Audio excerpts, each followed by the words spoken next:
Jackie B. Peterson, and welcome to Solo Pro Radio on this wonderful summer Wednesday. I am the author of Better, Smarter, Richer, 7 Business Principles for Solo and Creative Entrepreneurs. And it's my mission to help solos, you know who you are, those of you in one-person businesses, whether it's consulting practices, professional firms, creative organizations, those of you who operate on your own, be more financially successful. And I do that through my book, Better, Smarter, Richer, which is a fill-in-the-blanks workbook. And as you work through it and fill in the blanks and answer the questions that are asked, you begin to look at the thinking that is preventing you from being as financially successful as you would like to be. So I hope you'll go to my website, bettersmarterricher.com. You can download a free ebook outlining the 7 principles. You can sign up for our free newsletter. You can also join the very lively conversation on the blog. And you can download the book. You can order the book online, or you can order it at Amazon. And I've also put up some classes which people like. One of them is most popular is called How to Charge What You Are Worth. Big problem often for people who are solos. So we'd love to have you join us on our website and become part of our solopreneur tribe that we're putting together. And also, you can look weekly at www.soloproradio.com, where you'll be able to find not only today's interview, but interviews of previous guests as we move through each week, talking to a solo who's very active in their business. Today, I'm talking to Leslie Bosserman, who's the owner of a multidisciplinary practice called Lead with Intention. She specializes in helping clients make and sustain transformational change through dynamic facilitation, team training, leadership development, and coaching. She calls her signature system Up-Level Your Leadership, which helps individuals take stock of their strengths and intentionally develop them into concrete skills. In addition to all of this, Leslie loves to travel. She's an avid artist and enjoys karaoke, cooking ethnic food, and practicing yoga. Sounds like we're going to have another lively discussion. Hello, Leslie. Hi, Jackie. How are you doing today? I'm doing great, and I'm so glad you have time to join us. So, Leslie, my pleasure. Thank you. Oh, good. Leslie, talk about your background. Where did you grow up? Where did you go to school? What did you study? How'd you get where you are today?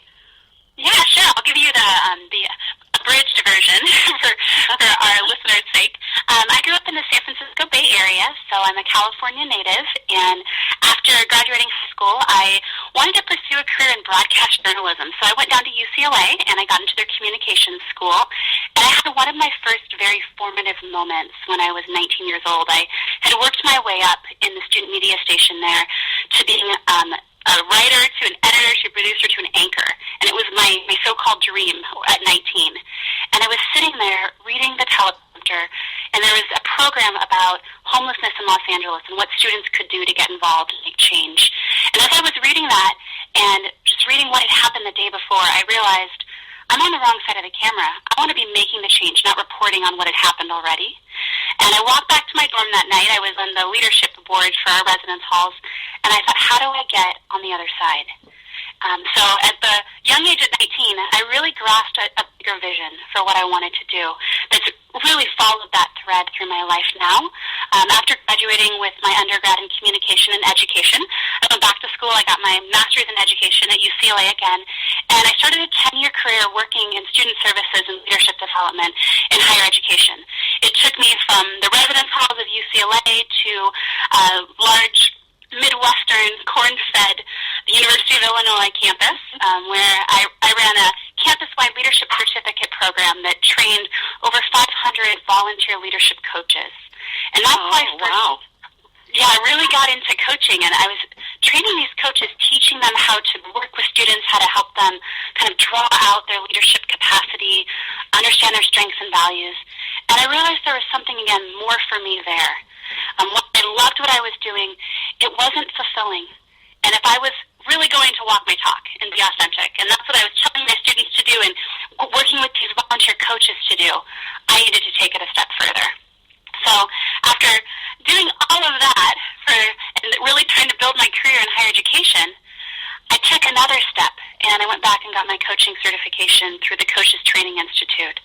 And finished that a few years ago, And with that training in hand, I dove right in and fell in love with it. And I was able to combine my experience training and running leadership programming for students as well as volunteers at big corporations who had come to work with our students, and kind of molded all of that into what is now Lead with Intention. Wow, that's a great story, and it's quite unusual for somebody to have such a striking understanding of they were having fun but not following their purpose at age 19. Most people don't have that happen until they're 40. That's and that's one of my purposes here as a younger coach and a younger professional. Really helping people see that it's never too early or too late to step into that and figure out what do you want to do to lean in and live with more purpose and more intention. Oh, that's great. That is really great, and and it's such an inspiring story. I would bet that your clients are able to draw on your energy and your own personal story in doing that. You probably can say, "Look, here's what I did, and if I can do this, you can do this." Have you always been an entrepreneur? I think I've always had the entrepreneurial spirit. So like I said, I had a 10-year career working for large public institutions. And so I think there's pieces of entrepreneurialism there. But my first job actually at the age of, I think I was 15, I was a flute and piccolo tutor. So I've been playing the flute for over 20 years. And I had started when I was 8 years old when I began. And by 16, with 8 years under my belt, I thought, I can teach this. I love helping people learn and helping people cultivate skill. So I launched my own little business and had a couple of younger students who I was teaching and tutoring in that sense. And it really taught me a lot about what it means to own something, not just get involved in another person's purpose, another person's vision, but have my own vision. That's really wonderful. Wow. So what I'm hearing is not only were you an entrepreneur, but you've been self-reflective, to look at the lessons that you were getting. So many times people walk through life and, they have lessons in front of them and they kind of pluck them like flowers and pick them up and put them in their pail or put them in their pocket, and they don't spend time looking to what they can gain out of that lesson, what it's there to teach them. And it sounds like you were, reflecting on those things very early and, squeezing the juice out of it and saying, oh boy, look at what I've learned how to do here, and I've learned something about myself and what I like to do. So that's good for you. That's fabulous. Yeah, thank you. And that self-awareness that you're speaking to, that's such a tenet of who I feel we need to be in the world. A lot of people come to me saying, my team have these dynamics that aren't working, or I'm feeling like my relationship with my husband and my wife and my partner isn't working. And so often we don't turn the mirror on ourselves and really start with, how are we out of alignment with how we want to be in the world and who we want to be in the world? So really starting in that piece. So I'd always tell my clients, I have to do my own work. If I'm not doing my work, I'm not able to help you do yours. Absolutely. Absolutely.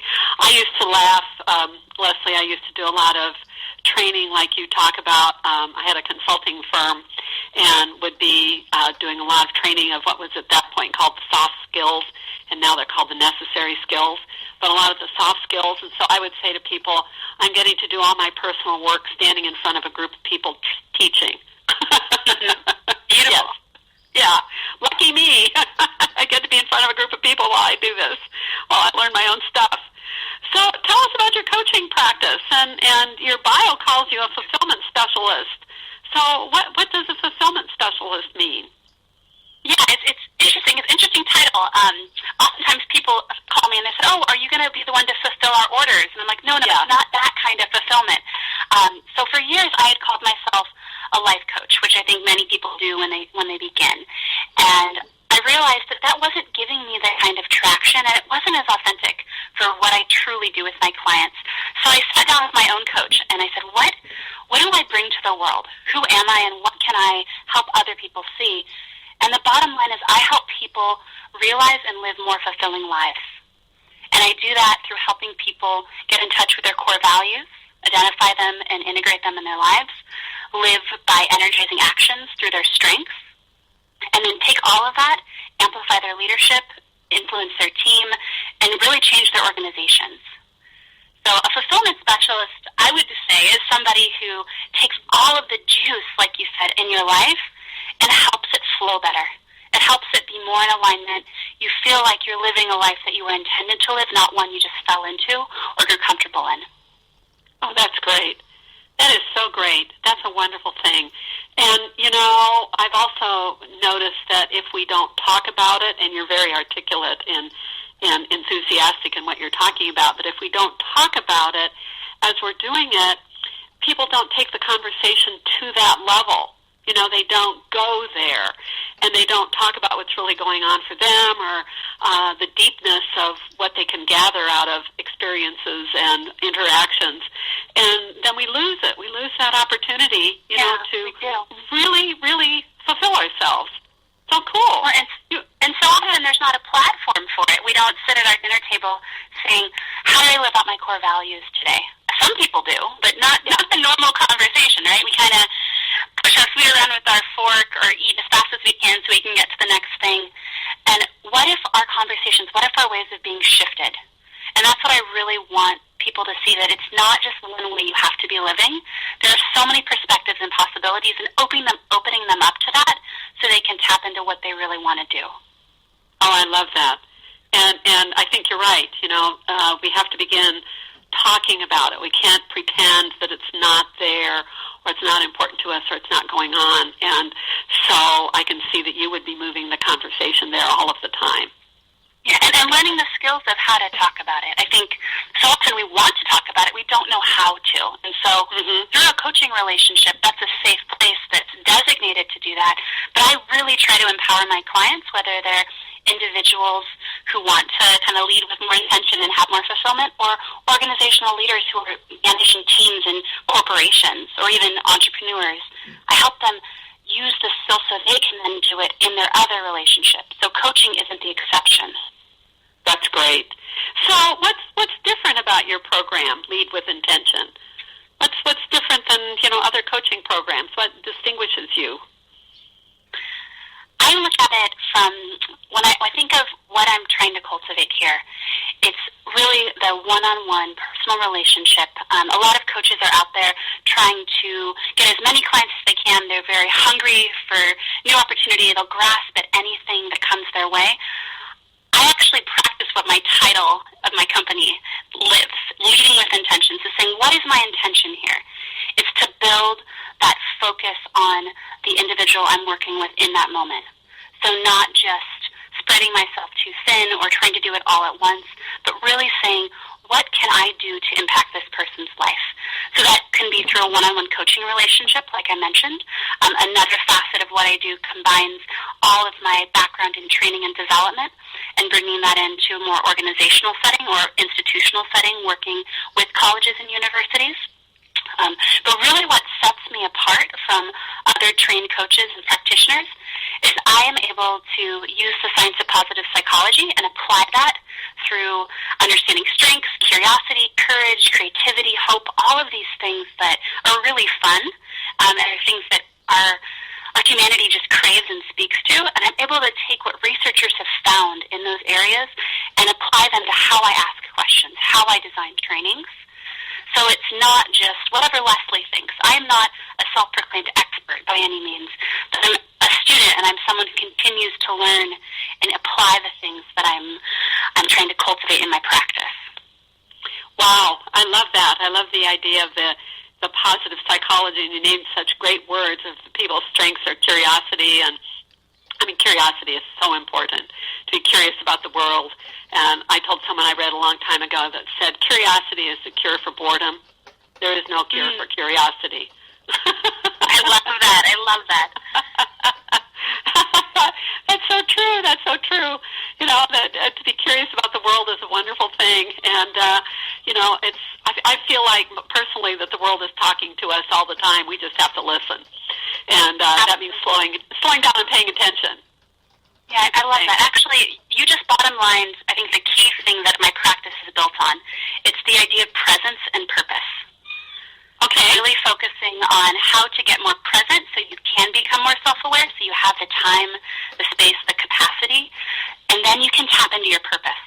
How are you living with that purpose in mind? So you're not just going from accomplishment to meeting to whatever the next thing on your to-do list is, but you're actually cultivating the person that you want to be. Wow. So how do you help people get more presence? Oh, man, there's so many ways. It depends on where the person is and how disconnected from their presence. I've met people who just can't even embody what it means to be still.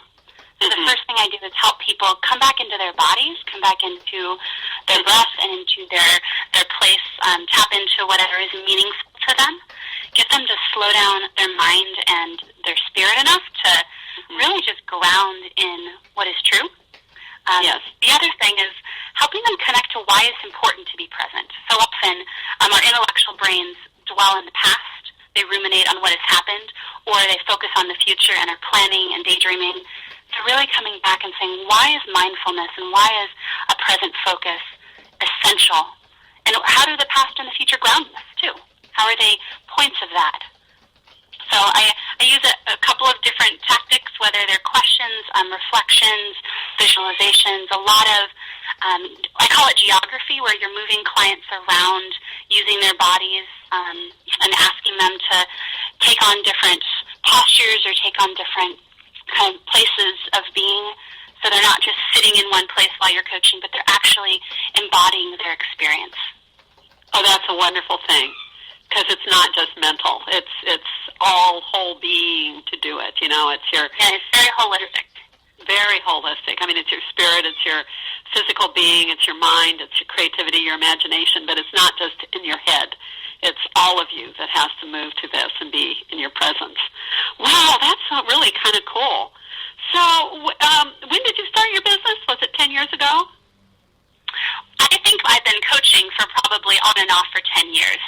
My business, Lead with Intention, started at the end of 2010. So I launched it while I was working at the University of Illinois. I had gotten to the place where I'd started coach training, and I thought, in order to really do this, I need to just start working with clients. So I launched it as a part-time practice, did things when I had vacation days or after work, and I realized that wasn't enough for me. And I'd moved out to Portland and I kind of put my business on pause for about a year when I moved out to Portland from the Midwest, and I was working with other coaches in the area, and I got to the place where that relationship wasn't fitting anymore, and it's always like you have to listen to your life. Your life is calling you awake in different circumstances, and really leaning into what is next, how can I serve this purpose? And like I'm saying, that presence and that purpose are guiding themes both for my clients but also for how I live and how I lead. So I've been in business, I'd say, full-time for just over a year, which is really exciting and a little scary, but it's been the most profitable year of my life, both personally but also monetarily. Oh, that's fabulous.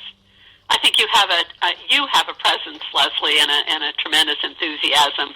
The word enthusiasm means spirit within.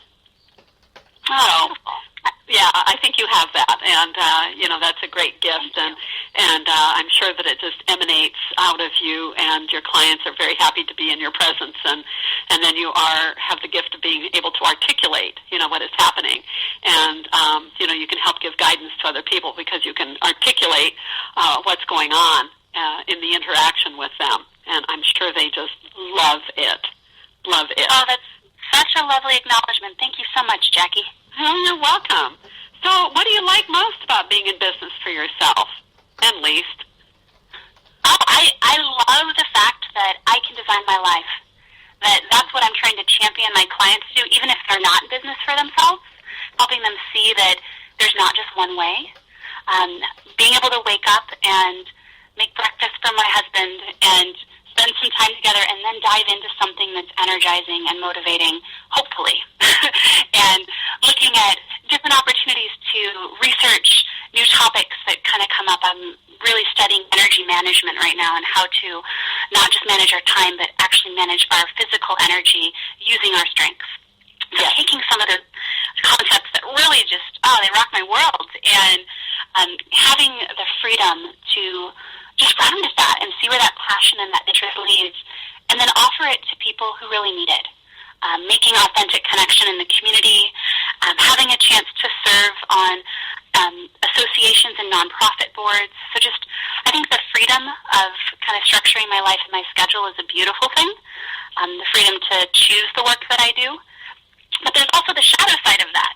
When you are your own boss, you are the most accountable, and you will always kind of be the one to get in your own way. And I will be the first to admit that. I probably work more hours now than I ever have. And it's finding that balance that I'm working to model and figuring out how to set the boundaries for myself, especially when I have a home office and I also have remote clients that I meet with. So figuring out the home life balance and the work life balance flows beautifully. I've had to learn how to dive deeper into kind of my organizational strengths and how to delegate appropriately, which is not one of my strengths. So I can't do it all. And even if I know how to do something, it doesn't mean I should be the one to do it. Oh, totally. You're singing the song of the solopreneur. Absolutely. And like I said, I'm learning as I go, and it's one of those things where being able to find someone to collaborate with and let it go and having that trust and that expectation. My husband, Joel, is my best friend in the world. We've known each other since we were 9 years old, and we got married in December. So it's been a whirlwind of a friendship there. So having someone who's known me that long and loves me that much, be there to help support, but also to call me out when he sees me doing things that are hijacking my focus, hijacking my own good intentions and purpose. So I think we all need to be in relationships with people who can hold that space for us, but also pull us back into the right space. So I think there's many benefits, and there are also things that I'm continually learning and growing through, and I'm excited for that. Like, it wouldn't be the type of business I would want if it was easy. Yes. Well, there's always another level. Always. Always another level. What's behind this mountaintop is another mountaintop. And, there's always another level of learning. And the thing is to make the success be the journey, not the destination. And it sounds like you're well on to doing that. It's the journey that is important, how we go through things every day. And congratulations on your marriage just in December. That's fabulous. Good for you. Well, thank you. Yeah, it's been, and on top of that, launching the business, planning a wedding, making life happen, moving. It's just been a couple little things. So I understand what it's like to lead through a transition. And I think that's something that my clients have seen and something that I continue to model as well. Yes. Oh, that's just fabulous. That's really wonderful. So you're in a solo practice.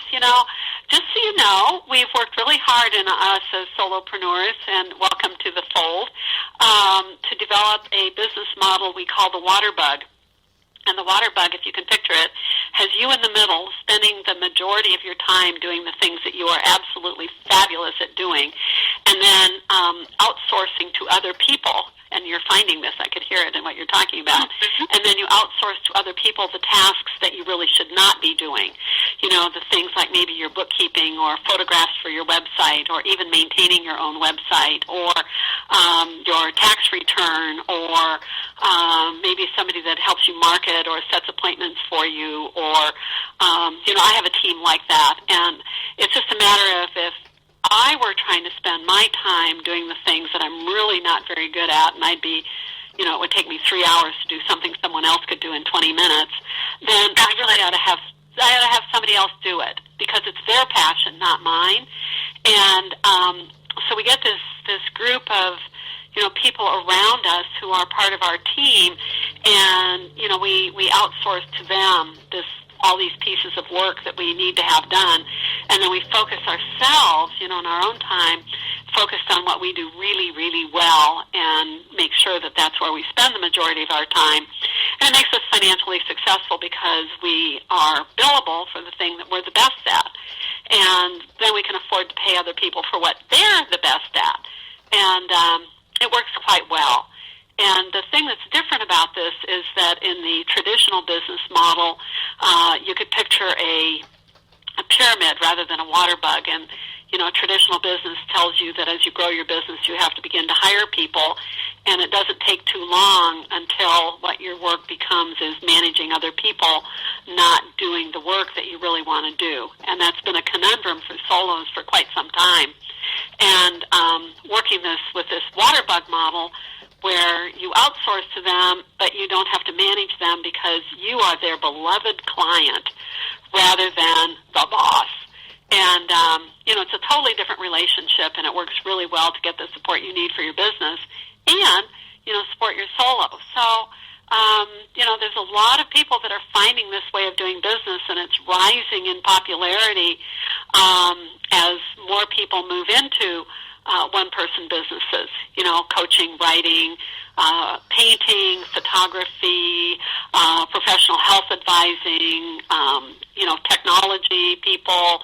I mean, I can name on and on and on, and we talked to them on the show, but it's that water bug model that makes it work for them and keeps their life in balance, which, of course, is what you're talking about. How do I get all that? Yeah, I love the fact that it's bringing you into community with others. Yes. I think one of the things I'm realizing as an extrovert, someone who draws energy from other people, I can be really focused and really task-oriented and design a training for Nike or for another office, and love what I'm doing, and realize I haven't talked to anybody all day. Mm-hmm. And that's something that it's not feeding my extrovert. It's feeding another creative side.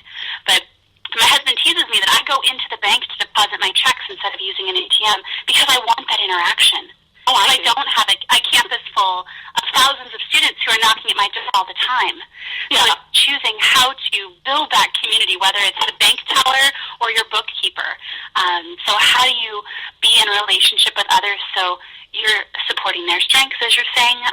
When I do strengths work, I differentiate between actual natural strengths that give you that energy, give you that boost, like I'm talking about, and learned behaviors, which are things that you can do and you're very good at, but are not renewing. So those are those tasks that take you 3 hours that would take somebody else 20 minutes. Right. And how do you really delegate the learned behaviors, maximize the strengths, and just moderate how the balance is?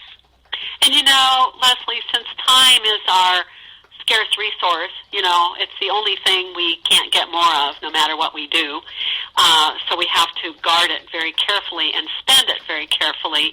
So you want to make sure that you're spending your own precious, precious time on the things that are most important for you to do. Not maybe all the things that are important to get done, but the most important for you to do because nobody else can do them. And then, you outsource out to your team, to your community, the other things that they do better. And it just works great that way. And, I agree that the downside of a solo business is you're not in, communication, physical communication with other people. I kind of think it's why coffee shops have become so popular. You go into a coffee shop and there are all these people sitting there with their computers, working away. Oh, yeah, it's an epidemic in Portland. It's quite fun, actually. You have your little coffee shop tribe. I want to touch on one thing you said. You mentioned time as a resource. I absolutely agree that time is precious and you can't gain more time. But I think there's something that we've bought into, and as I study energy management, I see this more. It's this idea of manage our time. We have to be in control of it. And I'm not hearing you say that so strongly, but I hear a lot of people, especially managers and leaders, focus on time management, and that's a paradigm that doesn't serve us quite as well as actually figuring out how do we manage our energy and how that relates to our time. So if we each have the same hour, we can manage the task we're doing if it needs to get done, but if it's a non-energizing task, we actually have to manage the energy around the time rather than just managing the time. I like that. Do you mind if I adopt that from you? Of course, yeah. You can adopt it from the energy management gurus. I'm just one person doing the work in the world, so absolutely. And you're very right. It's the energy, and we have to stay away from things that our energy sucks.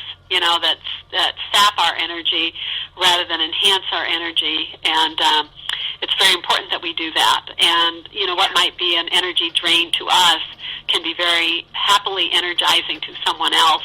And my statement is, have them do that, not you. And I actually just created a free energy management guide that I'm offering to anybody who's interested. It's kind of my free giveaway on my website, or if you email me, I'll give you my information at the end. People can reach out for me and that as well. So that's a way to start learning more about what it means to manage your energy using your strengths rather than just managing your time. That's great. That's great.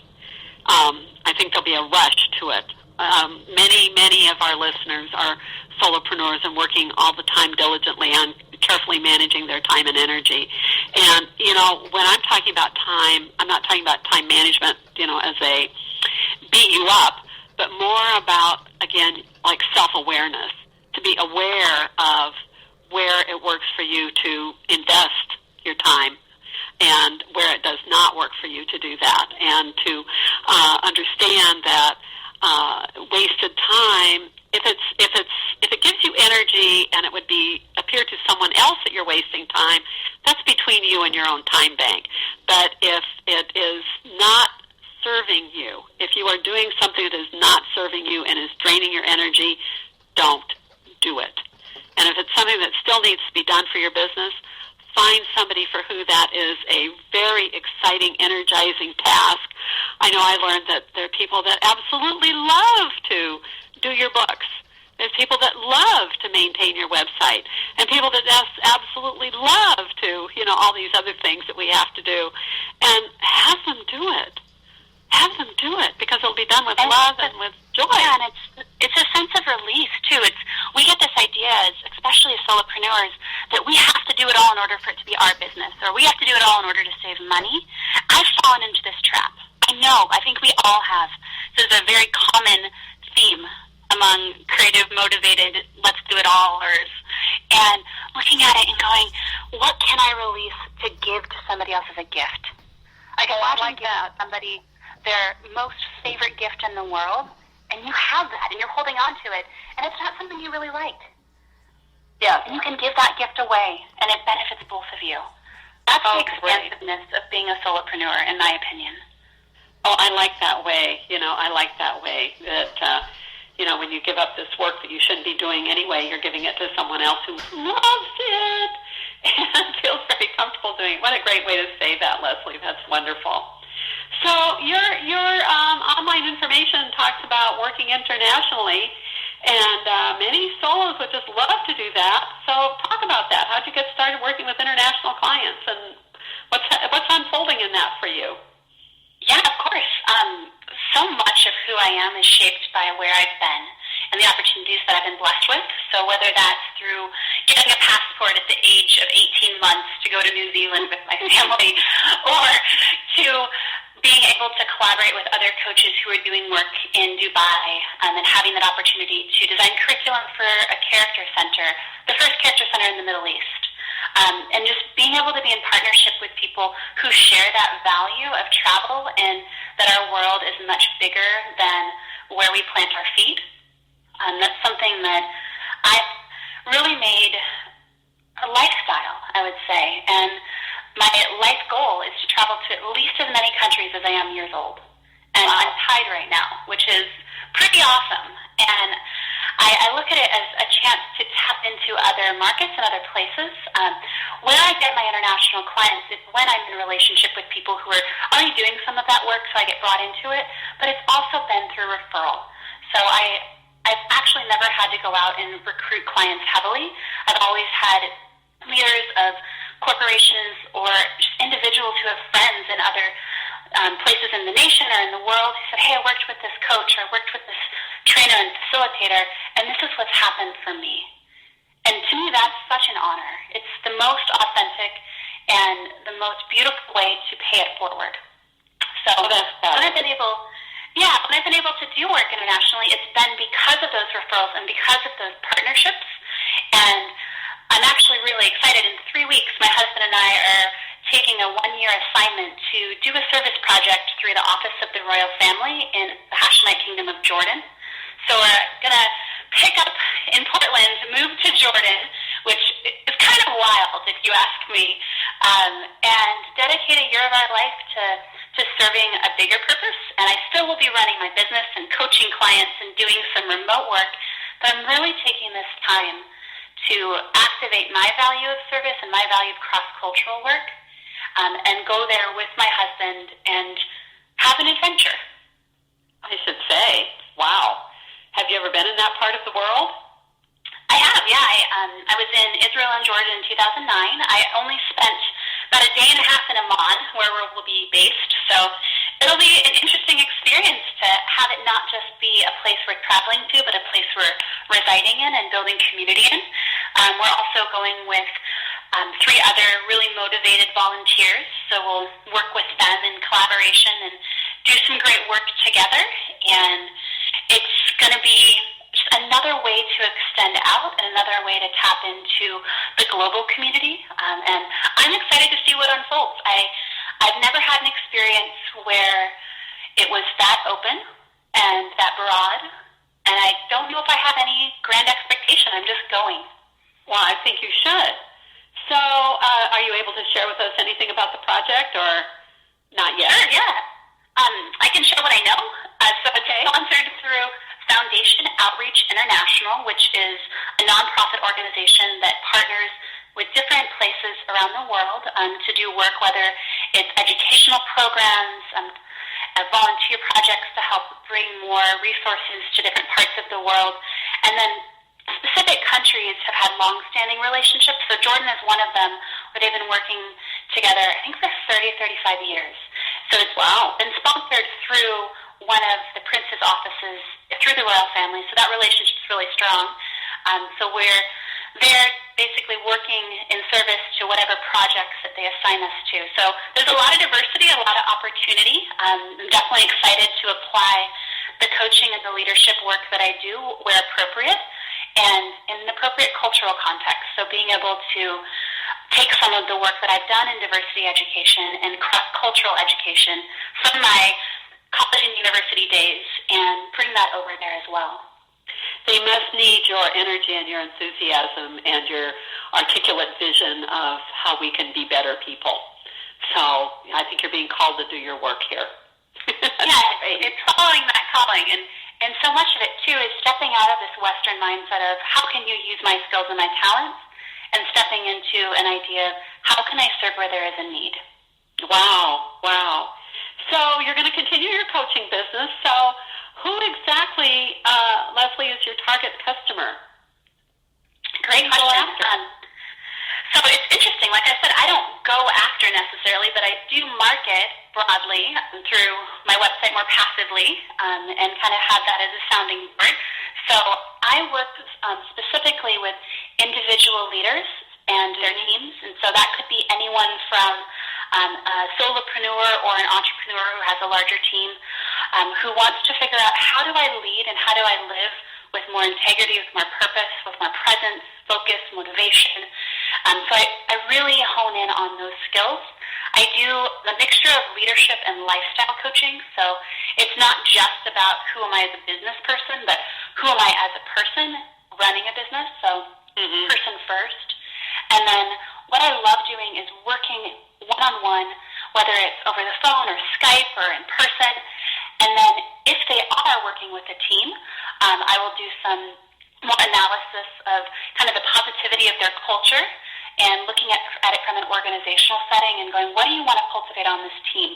What specific training do you need as an individual to do that?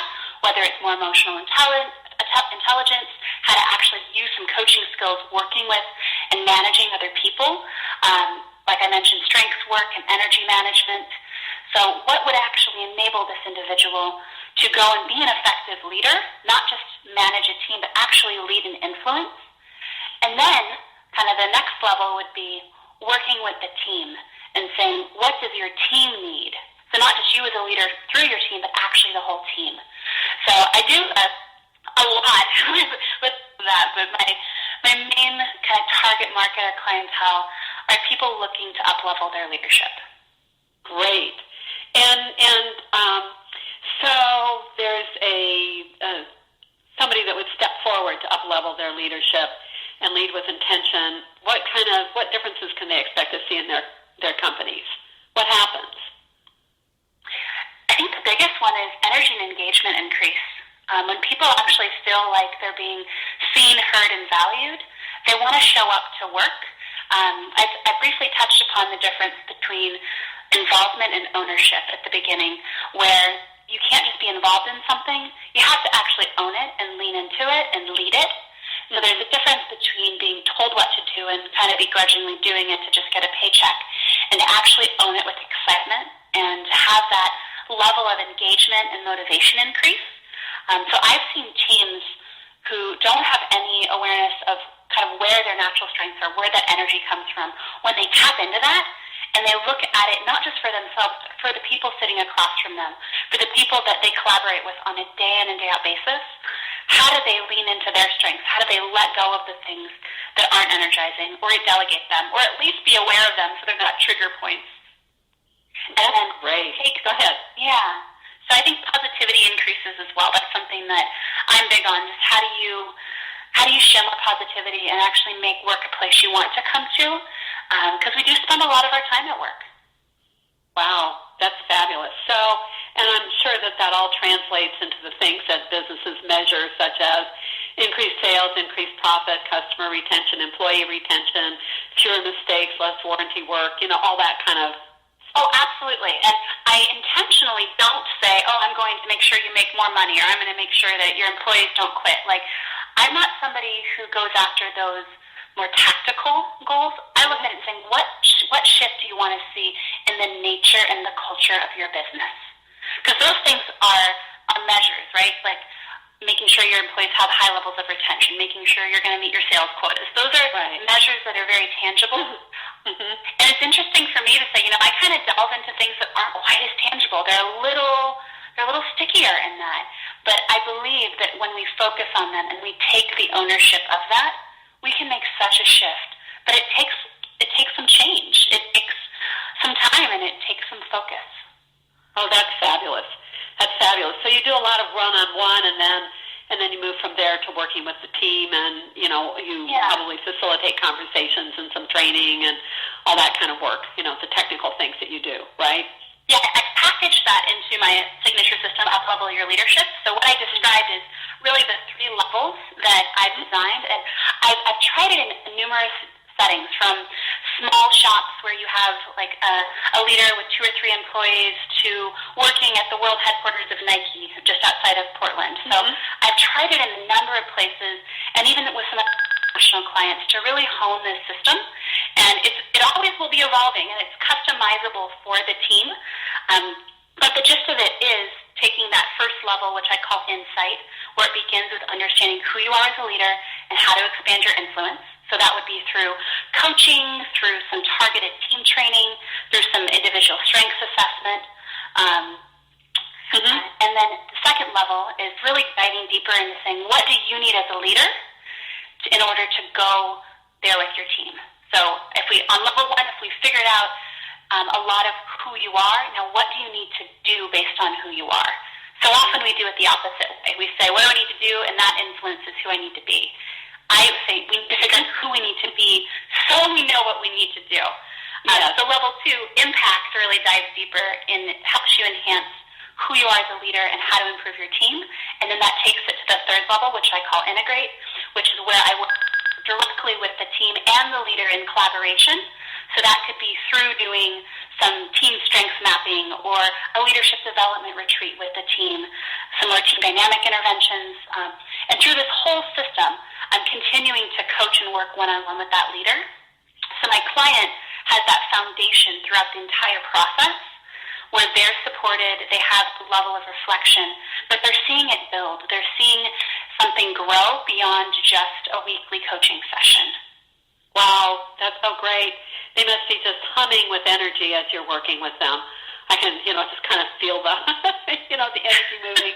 They must love it. They must love it. And this is so great. We're in the groove. We're in the flow. It's a great journey. And I'm not going to say that all of it's like moonbeams and peaches. Like, obviously there are moments where it's tough. Like, we have to make hard decisions. I have to be able to step into my own power and influence as a coach and on the things that aren't working in a supportive, caring way. But my clients, I think, really respect me for having a level of expertise in my trade, but having softness with how I approach them with that compassion. And because of that, I am able to be more direct because we have trust. Yes. Oh, that's so wonderful. I used to do an awful lot of facilitating, and I would say to people, I'm listening with my skin. Sounds like you're doing that as well. You're hearing, I like that. You're picking up the whole atmosphere, the whole, all of the interactions, all of the subtleties and the nuances, and naming them. When we call them out of the ether and we name them and, they come forth, then we have an opportunity to look at them and address them and change them and get rid of the ones we don't want to have and acknowledge the ones and grow the ones that we do want to have. And so I would imagine quite a dynamic process when you're working with people. It is, and it shifts based on the client and on the team. Like, you can have an ideal structure, an ideal signature system, as I call it, for up-level your leadership. By no means is it cookie cutter, and I think that's the thing that does set me apart. I'm not somebody who just says, here's my program, or here's my e-course. Like, I want to make sure it fits your needs, and I will do everything I can to customize it. And if I'm not the right fit, I have turned clients away graciously and made appropriate referrals. Like, I'm not somebody who is so client-hungry that I have to work with everyone who knocks on my door. I don't have the capacity, nor would I be the best person to. So I think it takes that level of knowing who you are and standing in that and doing it with such integrity that you can serve people that you're meant to, and then when other people come, knowing who can serve them best. So we're going to be out of time soon, but what are some of the basic things that you pay attention to in order to become a leader with intention?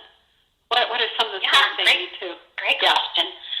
I think one of the big ones is, and we touched on it earlier, slowing down the pace of your life so you can begin to listen to what your life is telling you, what's not working. So some of the things I have them do are identify their core values, look into what triggers them, what situations with other people or with themselves in different contexts will do that. I do work with them to spot their strengths and really lean into how their strengths show up. Maybe if there are strengths that aren't showing up in the way that they want to, what contexts or environments can they shift or move into to really exercise those? Because a strength is just like a muscle. We have to exercise it or it will atrophy. I also help them really understand what motivates them. So on an individual level, what is driving their purpose? So part of that is tied into strengths and core values, all of that. But the motivation is so key, because when they can tap into that, they begin to see how they show up. And when they see how they show up, they can see if they're stepping on people, stepping over people, like they can really see their influence. And I think the biggest takeaway for leaders is understanding, who do I need to be in this space to have the type of influence that I want? It's not just about getting my projects done or growing this product line. It's about, who can I be in this and feel good about myself, feel good about the work I'm doing? What kind of legacy am I leaving for my team, for my family, for myself? And then how do you then take that and apply it to other people? I've had one client, actually my first client I was working with at Nike, who I had been coaching for 6 months, and he had made some substantial shifts. And out of the blue one day, an HR manager called me from Nike and said, hey, I was talking to this individual, and I asked him, I had noticed these shifts, and I asked him what made the difference, and he gave me your card. And that was the moment when I realized it's not about the work that I'm doing, it's about the work my client is doing, and about the shifts that he was able to make that other people noticed that shifted the other relationships. It's the spheres of influence that really impact. And like I said, that's the best recommendation or testimonial I can get when someone's life changes because of the work we're able to do together. That's fabulous. That's absolutely fabulous. I think your clients are lucky to be working with you, Leslie, and I'm sure that there's a good path of energy that draws them to you because you're exactly what they need at exactly this time. I totally believe we're dancing with the universe all the time, and there's good things that happen to us when we're ready for them. And there you are. That's great. So if one or more of our listeners wants to come to you for the great work you do, how can they get hold of you? Sure. I have my website. It's www.leadwithintention, all one word, .com. And my email address is Leslie, Leslie, at leadwithintention.com. So feel free to reach out to me through cyberspace if you'd like. You also can call me at 310-409-9240 if you want to reach out that way and want more information on any of my services or see if we're a good fit, or just want to talk more about any of the things you've heard today. And if you go to my new website, which is actually launching later this week, I'm so excited that a free energy management guide will be front and center, so you can sign up and get your copy. If you can't wait till the end of the week and want one early, just shoot me an email. I'm happy to send it to you. So there's a lot of ways to connect. I have a really healthy Facebook presence, so if you Google Lead with Intent on Facebook and search for that, you can find me, or also Twitter and LinkedIn and all of those great ways to connect. Feel free to connect, reach out. If there's anything I can do to support you in your practice or just build that broader community, I would love to be able to do that. Leslie, it's been a total joy talking with you, and I've learned a lot, and I appreciate it, and I really honor the work that you're doing. It's fabulous, and I wish you a great adventure in Jordan. Wow, how fun! It'll be great. I'm excited to see how it unfolds. And Who knows? Whole new opportunities coming to you. That's fabulous. You just have to say yes, right? Absolutely. Show up and say yes. Fun. I've had a fun discussion today. And listeners, I hope that you've enjoyed our conversation today with Leslie Bosserman. And this is Jackie B. Peterson, your host on Solo Pro Radio Wednesdays. Next week, we're going to talk to Gigi Rosenberg. We'll have a great discussion with her as well. She's a wonderful advisor to artists, helping them find their place in the world of art. And I hope you will tune in next week and listen to us. In the meantime, please go to www.bettersmarterricher.com. Sign up for the newsletter. Join the very lively conversation on the blog. Download our free ebook and take a look at the course, Better, Smarter, Richer, which is also available online. And maybe you'd like to tune in to how to charge what you're worth, which I know is a big issue for those of us who are solopreneurs. In the meantime, have a wonderful week, and I look forward to talking with you next week. Goodbye.